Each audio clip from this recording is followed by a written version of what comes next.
Welcome to the Art of Badassary, where I explore what it takes to live life on your own terms, break free from the status quo, and unleash your inner badass.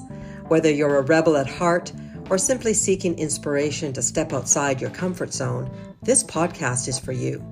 I'm your host, Mahara Wayman, and each week I dive into the stories, insights, and strategies of those who have mastered the art of badassery and are living life to the fullest. They smile when no one is looking.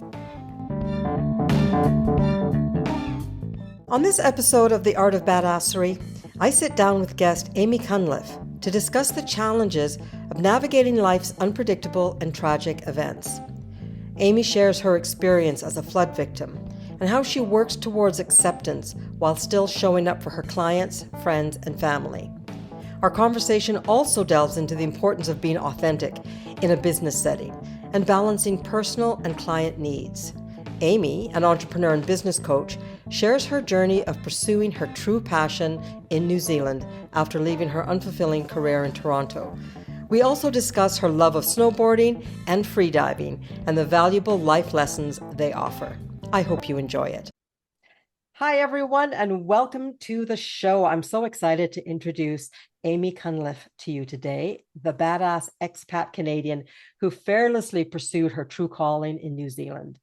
From the bustling city of Toronto, Amy is not just an entrepreneur and business coach, but a force to be reckoned with. Her mission? Empowering fellow entrepreneurs to unleash their inner badass, build dream businesses, and conquer financial success on their terms. Her journey finds its roots in her multicultural heritage, honoring the sacrifices made by her Indian-born parents when they sought better opportunities in Canada. Leaving behind her homeland for Australia allowed her to embrace her roots while fiercely preserving her legacy. This realization ignited a relentless commitment to self-care, keeping her grounded in her badass authenticity. Having spent much of her life trapped in society's expectations, Amy broke free to discover her true path. Her unfulfilling career radically transformed as she fearlessly left it all behind. Armed with over a decade of experience propelling entrepreneurs, startups, and corporations to international greatness, she embarked on a new chapter as a certified business coach and the creator of the Entrepreneur's Compass. Through her unrivaled guidance, she's led more than 40 solopreneurs to victory, helping them overcome obstacles and triumph in their ventures. Amy's story is a testament to the relentless power of authenticity, resilience, and self-discovery. With her unwavering spirit, she continues to inspire and empower badass entrepreneurs worldwide.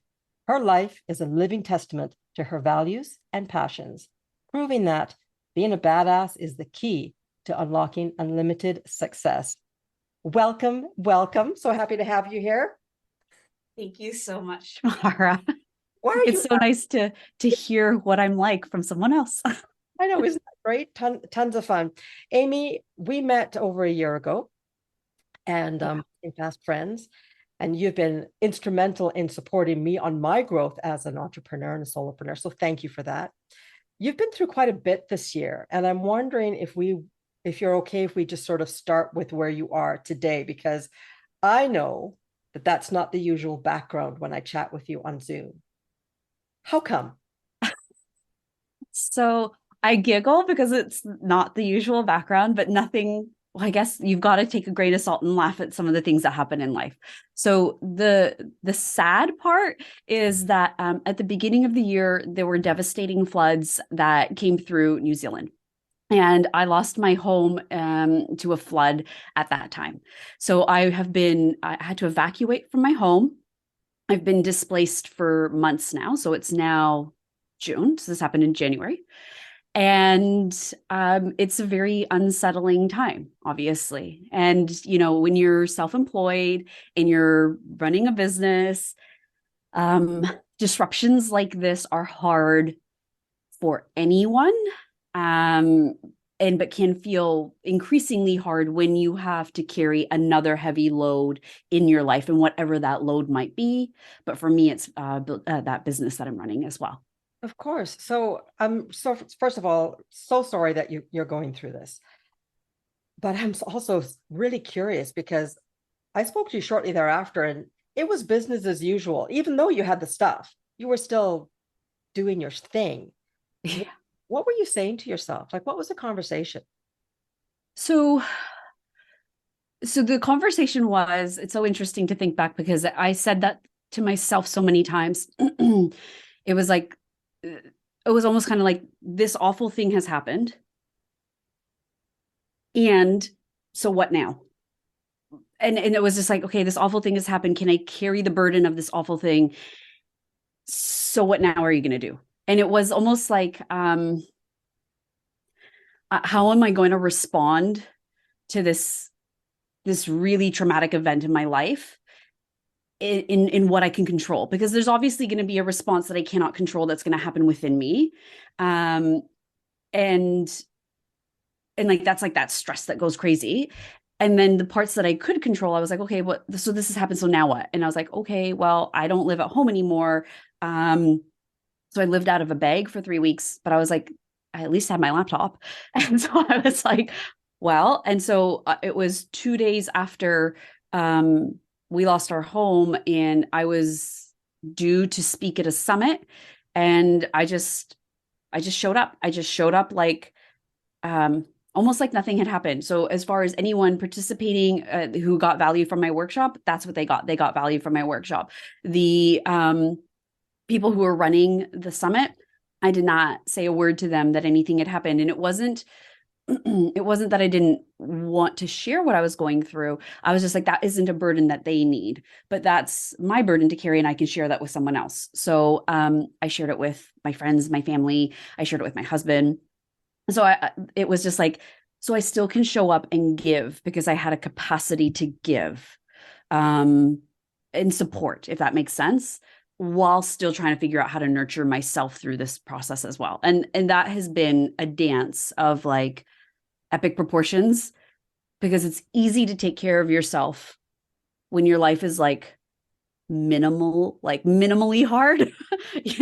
Like it's like if you don't have practices already and life is just going as it is, it's hard to build those good practices and to take care of yourself. So I'm not trying to minimize that.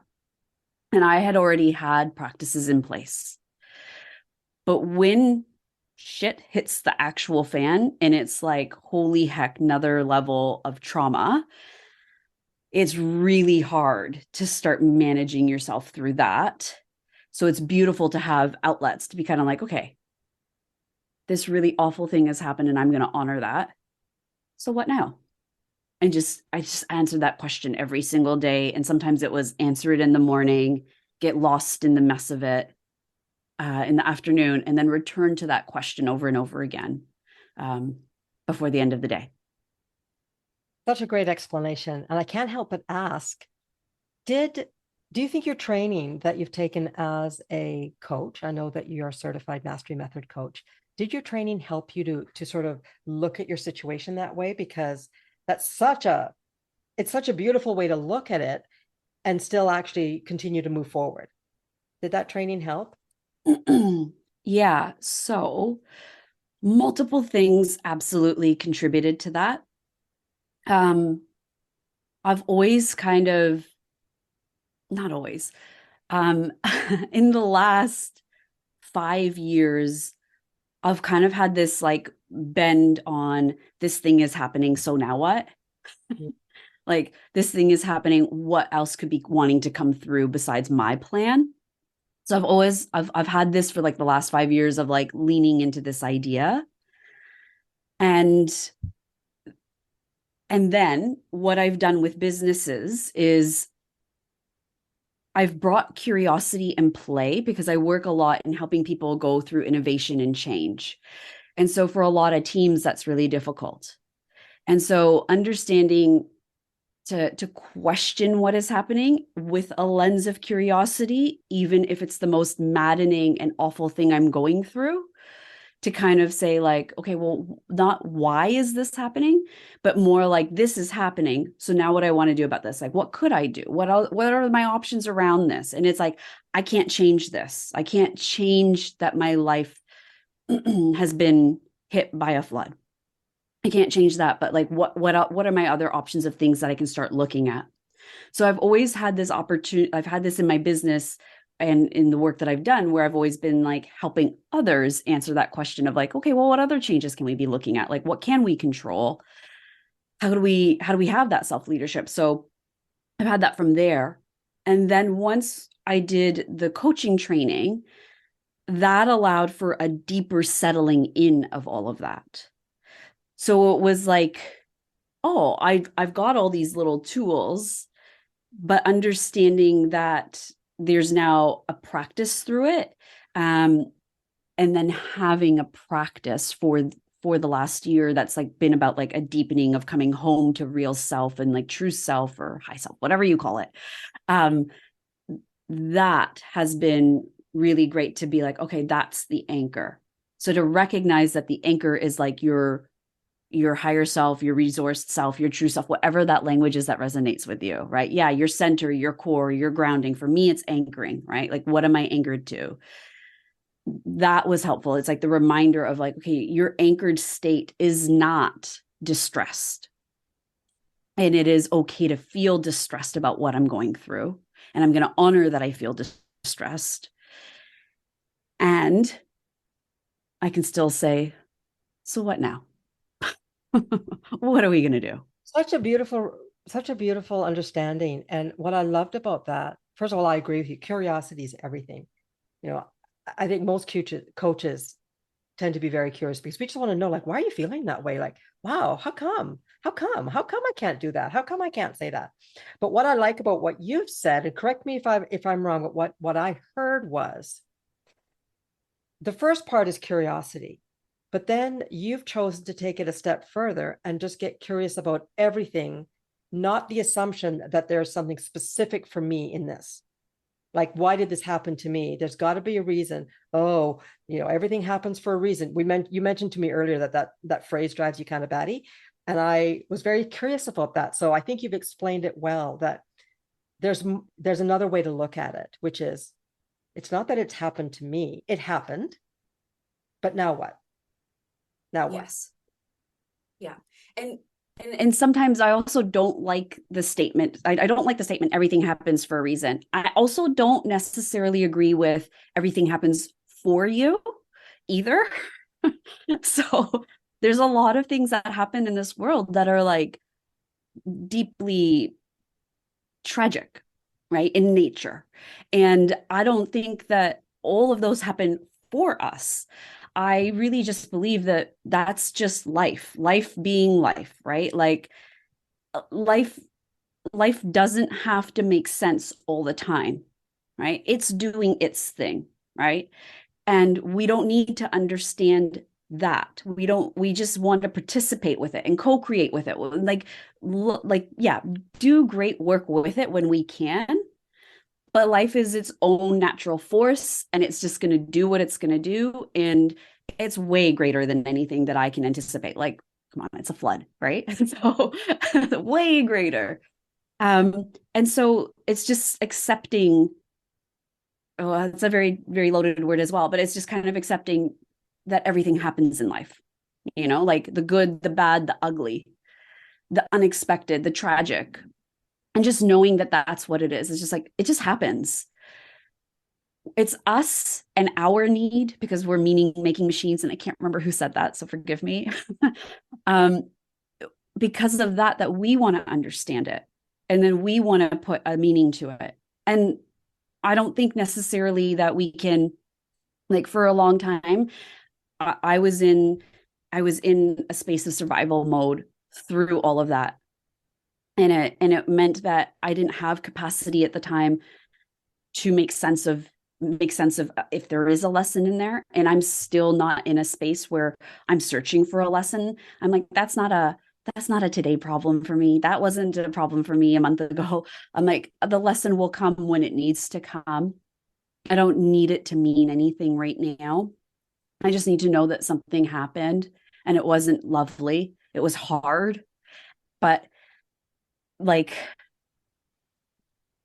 life is just hard and it's okay and we can move through.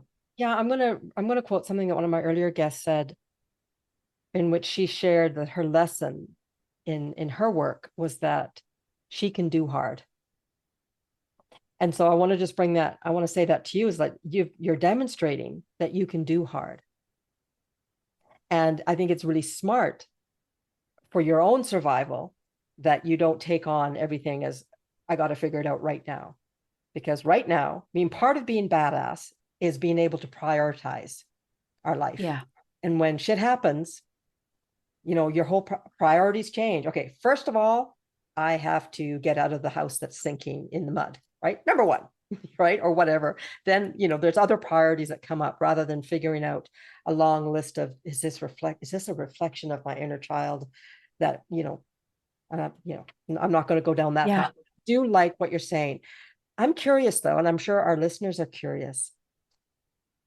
What's something that you've learned about yourself other than you can do hard? Because I already said that one, but what's something that you think you've learned about yourself in this journey, this recent challenge?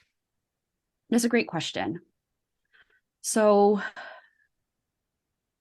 I I think it is a bit more about acceptance of not trying to change outcomes.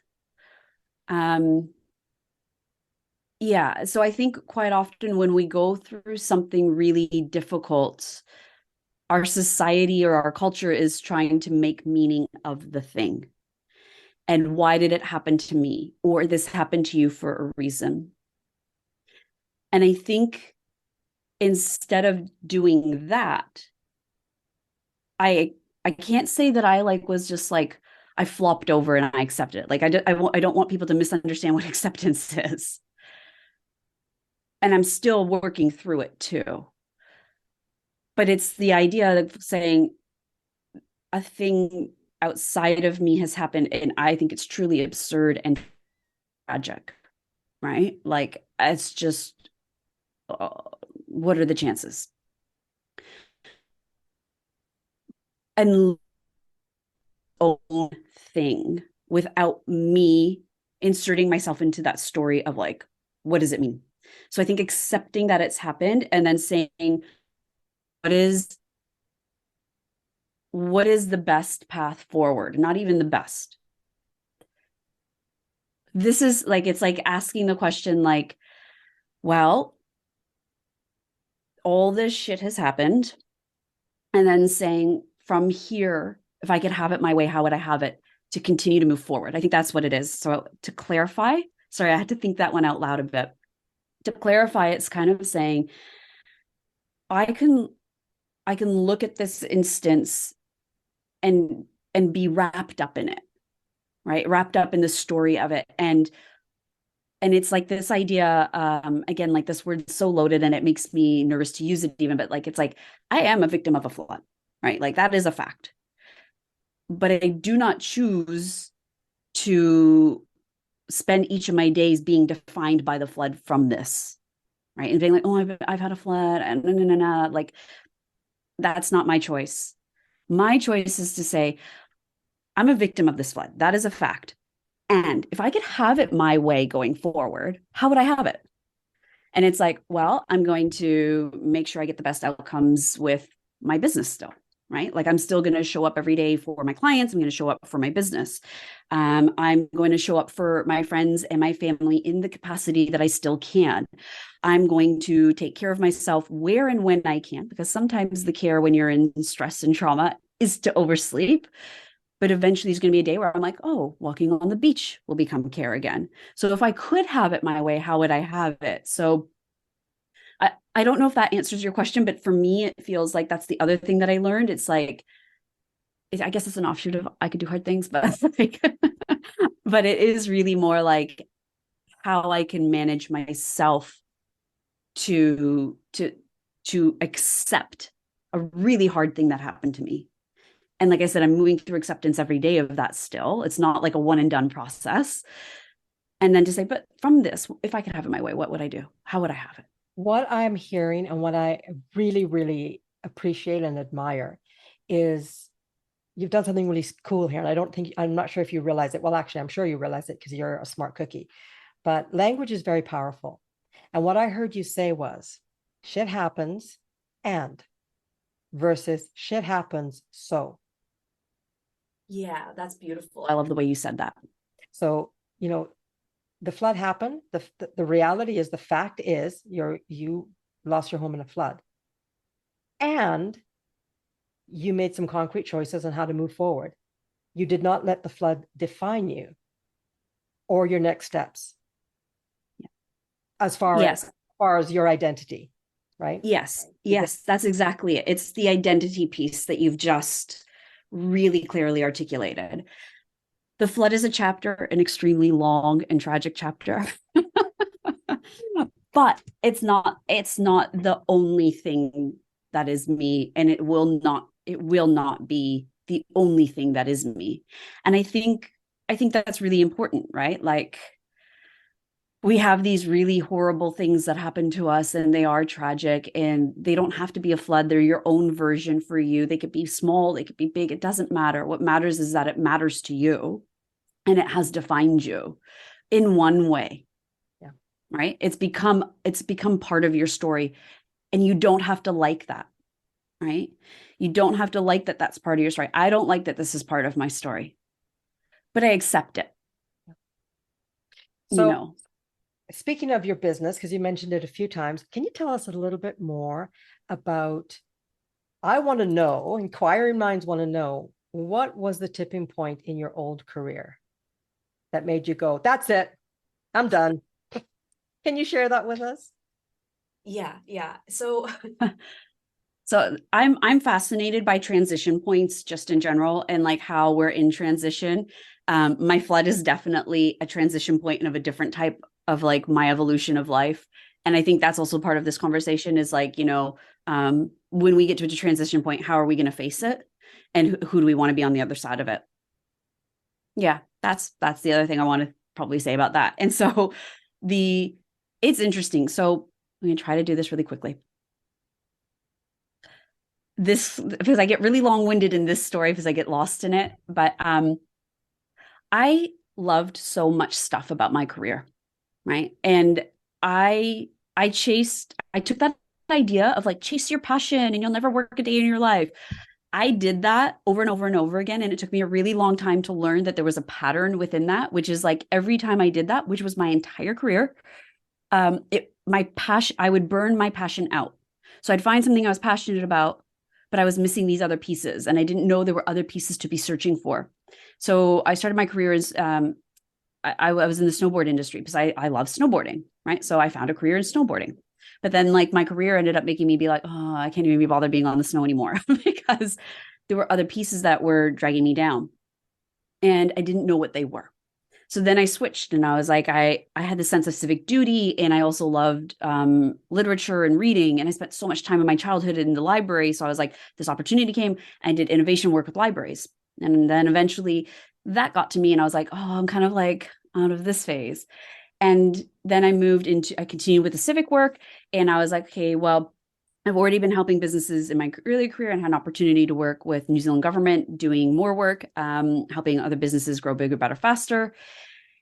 And while I was there, I had just come back from being overseas and working on a project. And I was on a high. I was on an absolute high, and I was so satisfied. And I came back to my work, and I just was like, I don't feel this satisfying energy anymore. And this idea of being satisfied energy, it sounds weird to say it, was what was missing over and over and over again for me, right? Like this parts of me were fulfilled, but not the whole of me was fulfilled in my career as I jumped from job to job to job. But this time when I was in this job, I really felt it. And someone had said to me, like, when was the last time you made a decision with your feelings? And I didn't understand the question even. And I was like, what do you mean? I'm like, I'm really good at making logical decisions. I'm really good at making the rational choices. I follow my passion. And they're like, that's beautiful. You're essentially working, you knew exactly where I was going to go with this. And for those of you that are not watching us, both Mahara and I are going from the neck up. We're using the intelligence of our brain only. And I was ignoring my gut. I was ignoring my feeling. I was ignoring that things weren't right. And I didn't know what it was because I didn't have language. I didn't have tools. I didn't understand. And I just didn't. And so I came back from this trip and I was like, I'm really not satisfied. And I don't understand why I was so satisfied with what I had done, but I wasn't satisfied in my career. And this person had asked me, like, when was the last time you did something with your feelings? And I was like, that is like the meanest question someone's asked me. Only because I couldn't figure out how to answer it. But it got you thinking. It got me thinking. And I started to pursue that. And it was that pursuit that I started to understand that I was like, what I was valuing wasn't satisfying. So I was going after the promotion. I was making sure that my salary was getting higher. And so I was seeking safety because that's what was modeled to me from a young age, that I was supposed to do this. And I was also doing this to make other people happy. So I wanted my parents to be proud of the sacrifices they had made. I wanted my parents to be happy that their daughter was doing well in her career. She was pursuing it. And I realized at this point in this juncture that I was like, but they are. Like, even if I could pursue another jump in my career, I was like, but actually they are happy. Like, they've told me in their way, which is, they're not the most expressive people, but in their way, they have shown that they've been satisfied and proud of what I've been doing. And I had stopped listening to my own inner voice in service of that. And so I quit my job. I quit everything. Like, I just quit.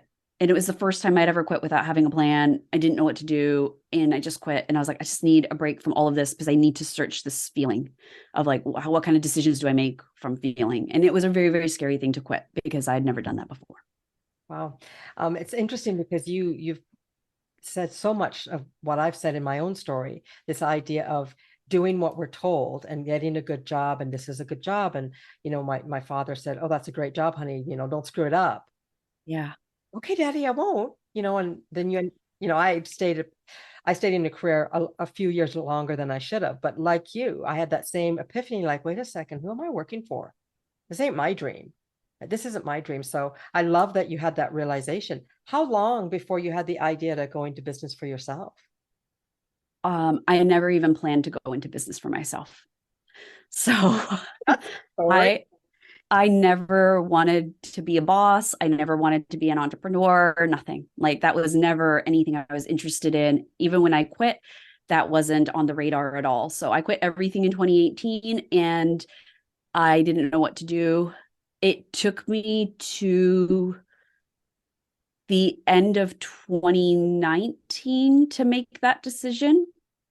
And I was like, who am I to make that decision? Because I had only worked with small businesses, big businesses, startups at that point. So my concept of who an entrepreneur was built on this idea that it was, that you were a SaaS company, that you owned assets, that you were going to be creating a factory, working with a factory in China or something, So I was like, oh, that sounds like hard work. It sounds like a huge barrier to entry to me. It was just like hard work, time suck. You need so much financial backing to make this happen. I was like, I'm never going to be doing that. So over a year, and it was something that needed to be pointed out to me.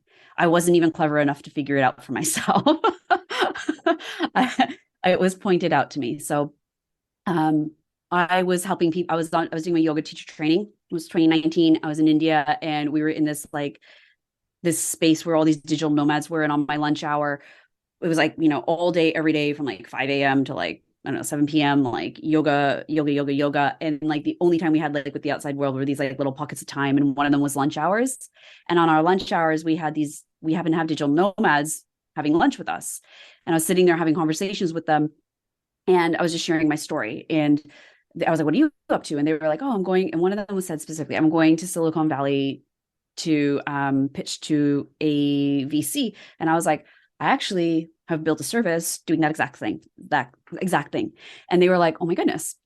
So we ended up having conversations. I just shared back and forth with them, and they came back to lunch like daily to ask me questions about how to speak in a way, how to pitch their deck, how to speak in a way, how could they get people on side. And I randomly had the answers.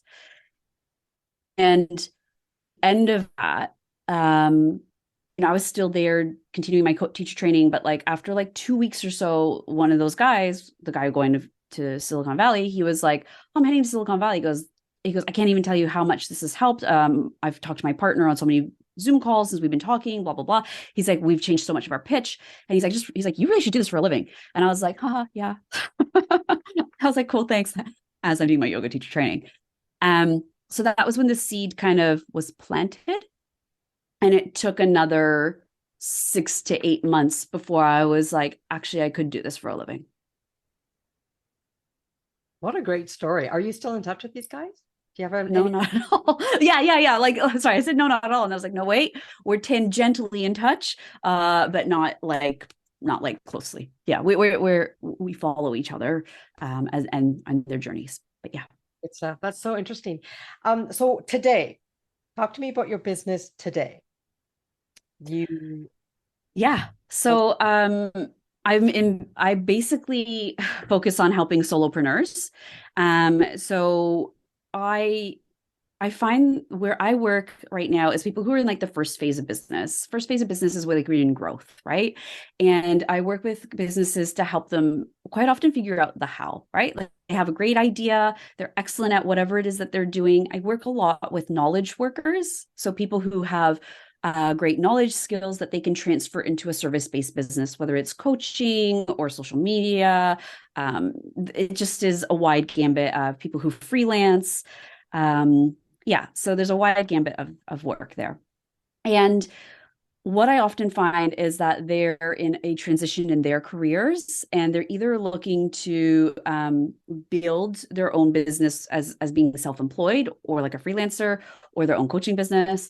And they're so excellent at what they do, but they just don't know the how on building the business foundations. And so I work with them to figure that out so that they can find their own path and make money, essentially doing it on their own. And yeah, so that's what I do. So much fun and so important. I think there's a big misunderstanding in the entrepreneurial world. And maybe I'm the only one, but when I jumped into it, I was so naive. I was like, yeah, if I build it, they'll come. Like, if I just say, this is what I do for a living, then the phone will be ringing off the hook.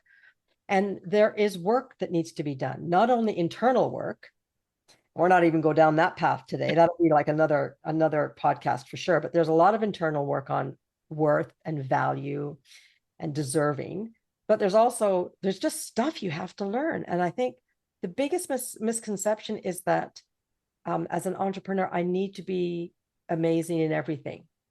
Like you don't say to a dentist, okay, it's great that you've learned dentistry, but you also have to learn Excel and how to market yourself and how to buy a building and rent it and get the machinery. And we would never say that to anybody else. And yet as coaches, speaking for myself, I made that assumption that I have to learn it all.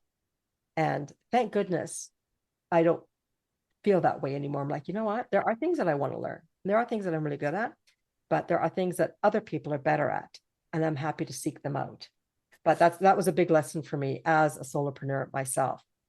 Yeah. Speaking of lessons, we've talked a lot about the drama and the challenges that you faced. I want to lighten it up a bit. What are some of the things that you've learned about yourself that are really fun? You mentioned yoga, obviously, but is there anything else that you want to share with us, especially if it relates to being badass, on what you've learned about yourself and how you have fun? So I guess people think I'm like a thrill seeker of sorts. So I like all the sports that I like are like quote unquote extreme, but they're not. So I love snowboarding, and snowboarding has been my biggest teacher in terms of running a business.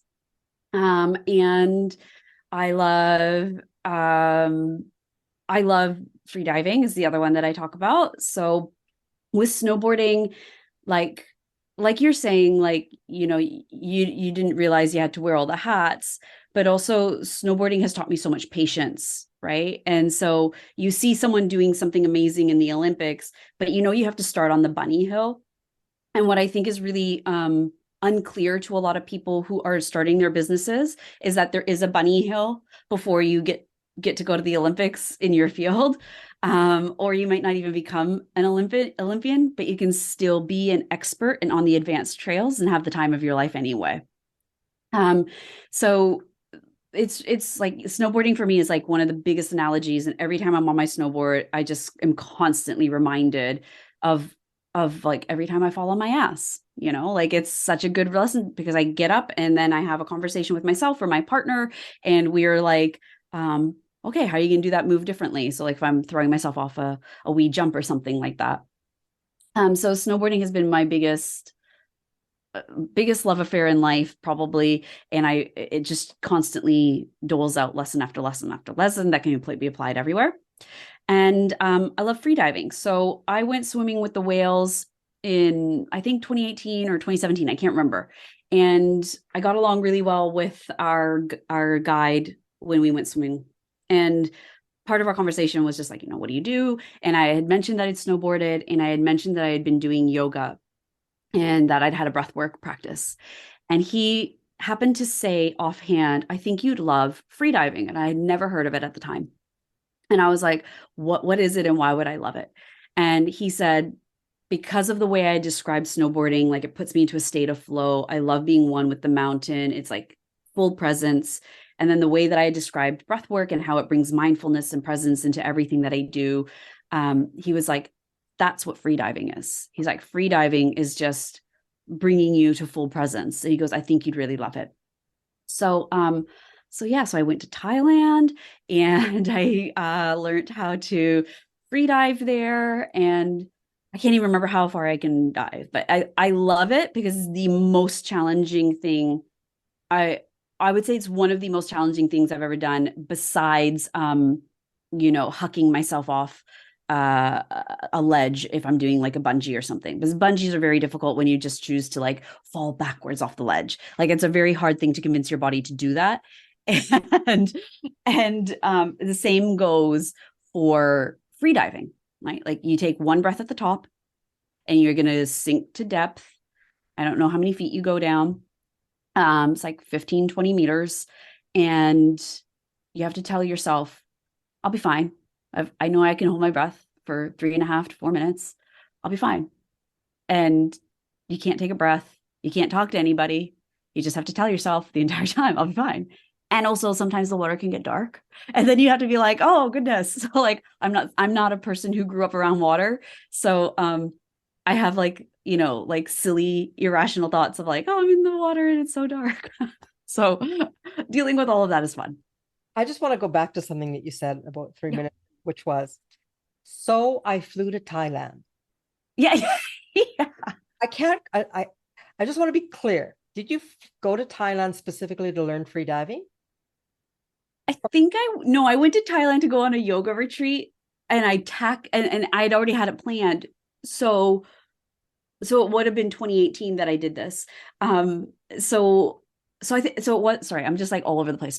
I think I did 2017 the whales, and then 2018 I happened to be meeting a friend of mine in Thailand to go on yoga retreat. And I was like, we're going to go free diving. And so then I looked that one of the islands next to it had free diving. So I was like, I'll go there. But yeah. So yoga has come up twice for some big changes for you. Always. Is there another one? I'm just curious. It would be a yes, but would I be able to articulate it right now? I don't know, because yoga has been part of my life since before yoga was cool. So I was doing yoga when I was like 19, and the only people doing yoga at that time were nanas. So probably, yeah, I couldn't name it, but would definitely be part of it. But snowboarding is also one of the ones that comes in for big transitions. So I came to New Zealand for 2 weeks of holiday and I never left. So when I follow my passion, good things happen usually. But when it's not just a part of it, but when I bring my whole self to the story. So interesting that you say that, because I really believe that part of being badass is to follow your passion, because it presupposes that you know what your passion is, and a lot of us don't, because we're so busy being who we're so busy pretending. Let's just call it what it is. I certainly fell into that, and that's been my story. But I think, one of the goals that I have for this podcast is for every single woman out there that's listening to know that she's badass, because on some respect, you don't have to dive down 15 meters and not breathe and be scared out of your wits to be badass. I truly believe that badass starts with just accepting who you are. If you can find your passion, plus, that's brilliant. If you can act on it, oh my God, that's amazing. If you can get out of bed when you don't feel like it, super, more points to you. If you can smile to make somebody else's day, you're a badass. Like, there's so many things that go into it. But I do think that being authentic is the core of being badass, because you recognize that, hey, this is me. This is what, what turns you on. You know that you like this idea of change and supporting people to navigate change. I know what I love. I love to help women see their worth. So thank you for sharing that story with us. So I'm curious, Amy, what is something that you find yourself telling your clients on a regular basis? Is there something, I should say, that you tell your clients regularly? Yes. And just so you know, this is medicine I take for myself as well. And the advice is like, we all have stories that are kind of embarrassing or make us cringe. And it's I basically prescribe to the fact that if the story makes you cringe, that's the one that you should probably share. So whether you're at a party and someone's telling you something, and maybe it's like me and you've heard me talk about snowboarding and you're like, oh, that totally reminds me of that time I was on the bunny slope and how like I ate snow by accident, or your goggles flew off or whatever. And you think that's so embarrassing. And you're like, oh, I'm just not going to bother telling it. I'll just tell them that I went skiing in Chamonix. And that's all you brought to the table. I can 100% tell you that if you said that you went skiing in Chamonix, I'd be like, wow, what was that like? Is it beautiful? But if you told me that, you fell and your goggles went one way and your skis went in another direction, I'm going to say something like, oh my gosh, tell me about it. It's just like that moment where you're like, could I be any more ungraceful? But I also am going to say it's the moment that you're trying the most. So those stories that you feel is like, oh, it's so cringeworthy, I couldn't share that, is the one where people feel the most resonance with you. And it really gets people out of their own heads. And they're going to tell you, babe, I totally get that. So what you heard here, folks, from Amy is be real.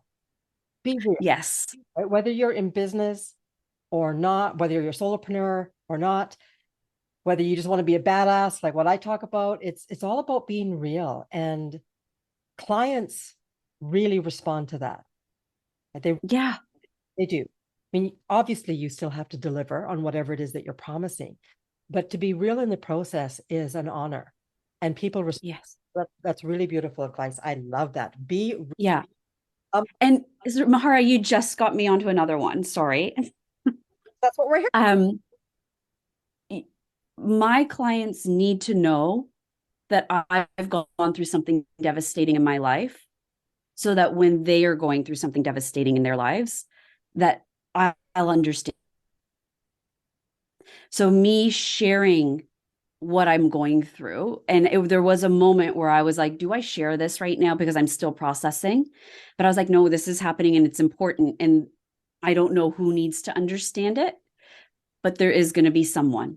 And so there's a need or a desire, and I'm talking specifically in a business lens. There's this desire to show this really polished look online or in whatever capacity when you're showing up to a job interview or whatever, to be super polished and don't let people see that you're a human.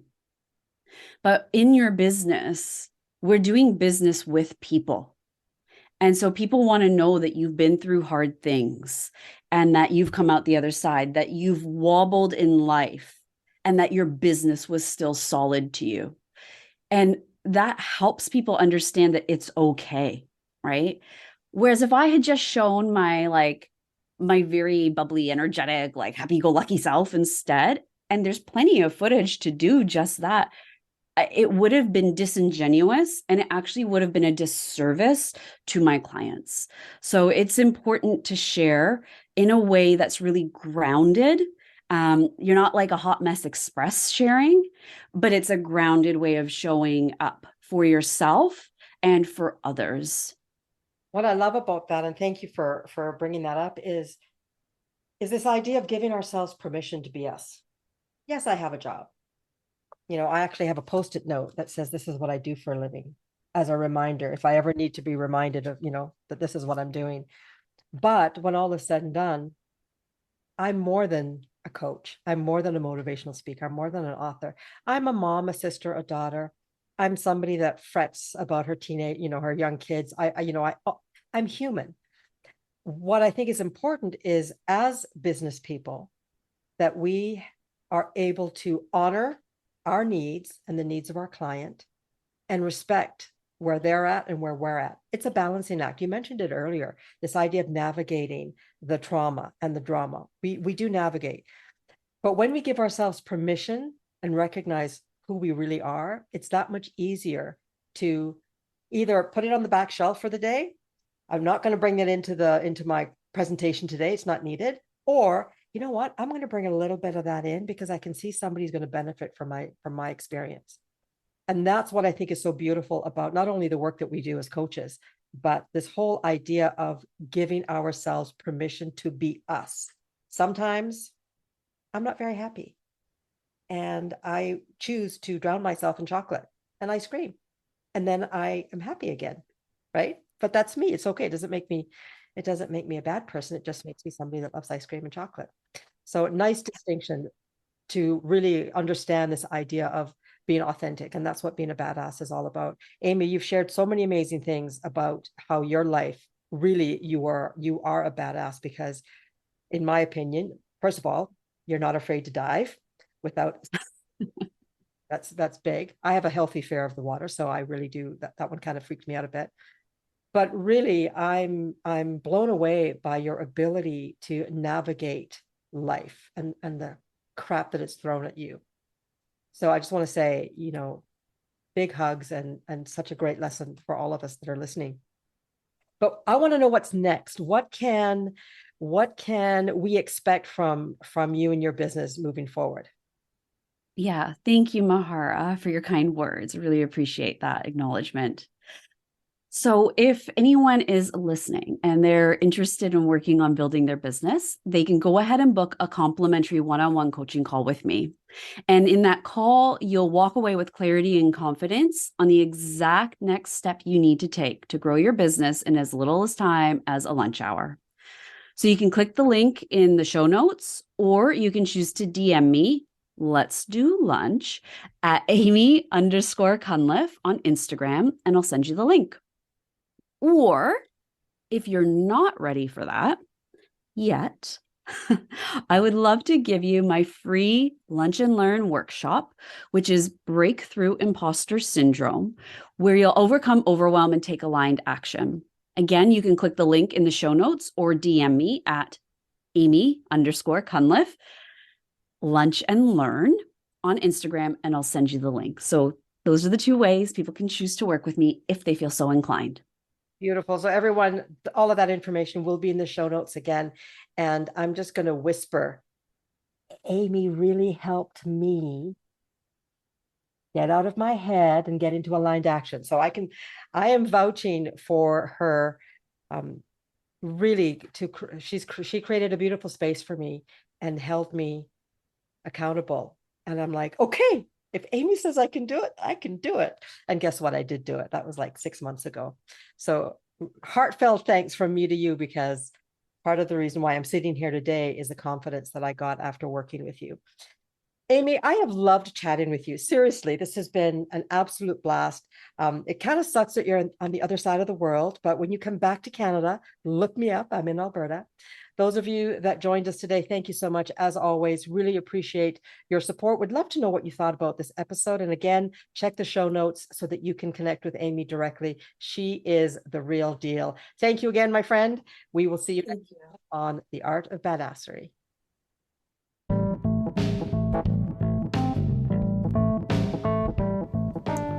Thank you for tuning in to The Art of Badassary. I hope you enjoyed today's episode and gained valuable insights to help unleash your inner badass. If you found this podcast helpful, please leave a rating or review on your favorite platform. Your feedback not only helps me improve the show, but it also helps others like yourself discover the podcast. Until next time, keep embracing your authenticity and living life on your terms. Here's to you.